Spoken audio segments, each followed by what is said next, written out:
Jeesuse kuninglik sõit Jeruusalemma. Lähenedes Jeruusalemmale, jõudis Jeesus oma kaaslastega Õlimäe lähedale. Ta kutsus 2 õpilast enda juurde ja ütles neile: minge sinna eespool olevasse alevisse, sealt te leiate kinniseotud emaeesli ja säluda juures. Pääske need lahti ja tooge mu juurde. Kui keegi teilt küsib, miks te seda teete, siis ütelge, issandal on seda tarvis ning kõik laheneb iseenesest. Õpilased läksid ja tegidki nõnda, nagu Jeesus neid oli käskinud. Kui nad sälgu lahti päästsid, küsisid selle omanikud: miks te sälu lahti päästate? Õpilased vastasid, nagu Jeesus oli õpetanud.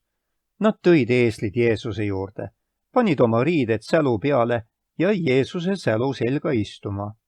Paljud laotasid oma üleriided tee peale ning mõned raiusid oksi puudelt ja puistasid teele.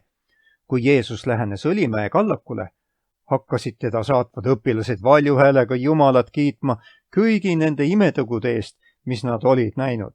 Rahva hulgad hüüdsid: Hosianna Taaveti pojale, õnnistatud olgu, kes tuleb issanda nimel. Kui Jeesus Jeruusalemma sisenes, läks kogu linn liikvele.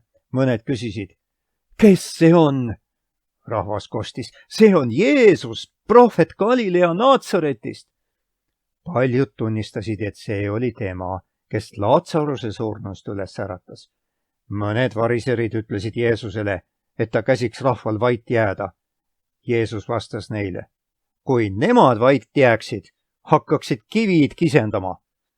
Seepeale rääkisid variserid isekeskis: me oleme kaotanud. Terve maailm jookseb tema järel.